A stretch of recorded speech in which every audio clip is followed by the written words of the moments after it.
Ողջույն սիրելի հայրենակիցներ, ճիշտն ասած ես ամբողջովին ուրիշ ելույթ էի նախապատրաստել, քանի որ պարոն Կոնջորյանը տեղում չի, ստիպված ես մի քիչ ելույթից տեսքը փոխեմ եւ խոսեմ HiPost-ից, լրացնեմ իմ գործընկեր Լիաննային։ Ես այս պահին ուզում եմ խոսել ոչ թե որպես падգամավոր, այլ մի պատմություն պատմել միջին վիճակագրական քաղաքացի Հարություն Մնացականյանից, ով արտահանումներ է կատարում Եվրոպա եւ որոշեց մի անգամ իր փաստաթղթերը հանձնի HiPost-ին, որպեսզի առաքանին հասվի Եվրոպայի իմ հաճախորդին։ Հետաքրքիր պատմություն է, բայց պիտի պատմեմ, որ հետո հասկանանք ինչու է վնասով աշխատում HiPost-ը։ Ուրեմն հրապարակում, ոչ թե մարզերում կամ որևէ այլ տեղ,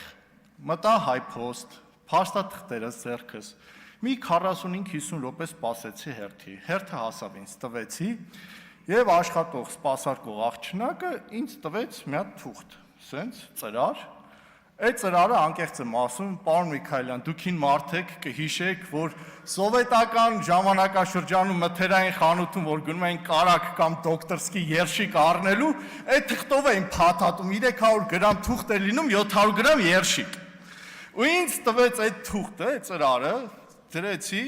վերցրեց, դրեց քշերքին, հաշվար կարեց, գինը ասեց, վճարեցի կանխիկով, ոչ թե փոխանցումով, մոտ 25 թոշակառուի լառնակայի գումար, այժմ չէր FedEx-ից,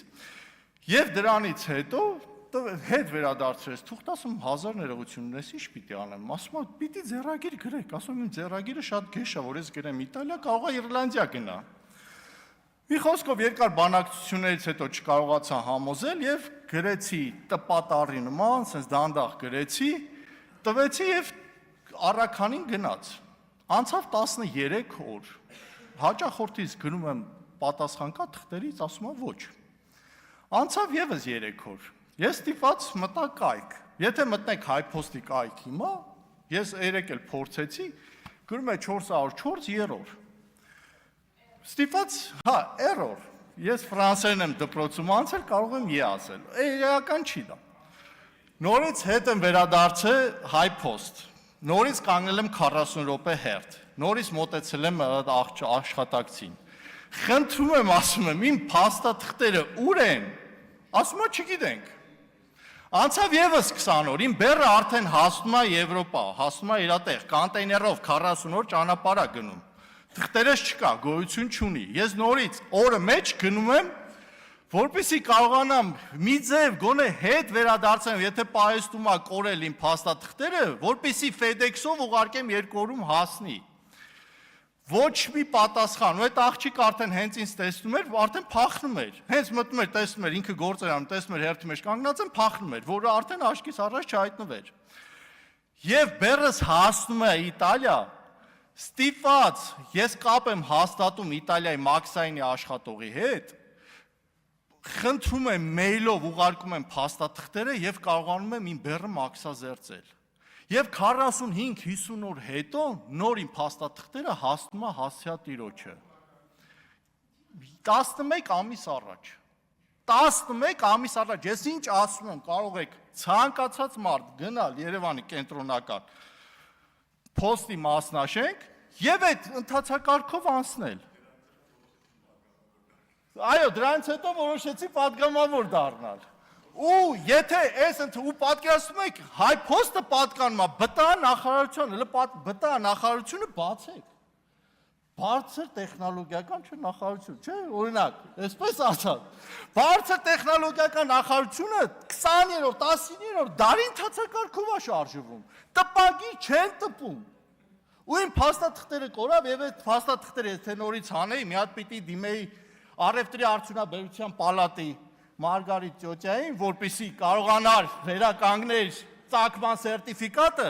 դիմեի ֆիտոսանիտարական սերտիֆիկատ Բարխուդարյան Վարդանին, դիմեի իմ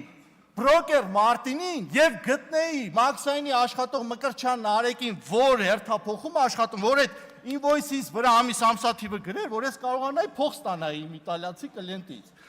Այս 19-րդ դարի մոտեցումով մենք ուզում ենք ինչ-որ HiPost-ը շահույթով աշխատի, չի կարող աշխատել։ Եվ այդ որ խոսում եք անընդհատ 500 միլիոն վնաս է, հաջորդ տարի 1 միլիարդ վնասով է աշխատելու։ Եվ ցանկացած մասնավոր սեփականություն, երբ որ տրվում է պետությանը, ունենում է այս արդյունքը, չունենում առաջընթաց, եւ պետական կառավարողը չունենալով բիզնես մտածողություն, բերում է հասցնում է այս վիճակին։ Նույնը կոնյակի գործարանի հետ կապված, երբ որ Ծառուկյանից վերցնում եք, կոնյակի գործարանը շատ ավելի լուրջ խնդիրներ ունի, որտեղ նա արտահանում է իրականացնում, սուրանդակային ծառայություն չի իրականացնում, ու չկարողանալով կառավարել, մի ամբողջ արժեշղթա ոչնչանալու է, գյուղացիները չեն կարողանալու խաղում մթերեն։ Այս տարի կարող է ինչ-որ մի ձև, ինչ-որ հնարավոր տարբերակով եւ բանակցությունների սխալ կառավարման արդյունքում ունենալու ենք շատ մեծ խնդիրներ։ Ես հիշում եմ 2021-22 թվականին, երբ որ Գորիսի երկու համայնքներում իմ ընկերներից փորձեցին խլել իրենց սեփականությունը, մի ընկերս ուղակի հանձնեց, այսօր կարող եք գնալ, տեսնեք խոտ հարկ է։ Իսկ այդ տղան տեղափոխվեց ուրիշ համայնք ու հսկայական դաշտեր ա դրել ու լուրջ բիզնես անում։ Ու այդ թվում քաղաքացիական պայմանագիրը երբեմն ուրախանում է իմ ընկերոջ ձեռքբերումներով։ Մյուս ընկերոջս հողը նույն վիճակին արժանացավ։ Ես ասում եմ, ես չեմ ասում մի արեք, ես ասում եմ հետևանքները ինչի է հանգելու։ Ու մասնավոր սեփականության խլումը բերելու է շատ վատ հետևանքների։ Շնորհակալություն պարոն Կոնջարյան, երբ գա հաջորդ հարցս էլ պարոն Կոնջարյանի հետ ես կփորձեմ շարունակել։ Շնորհակալ եմ։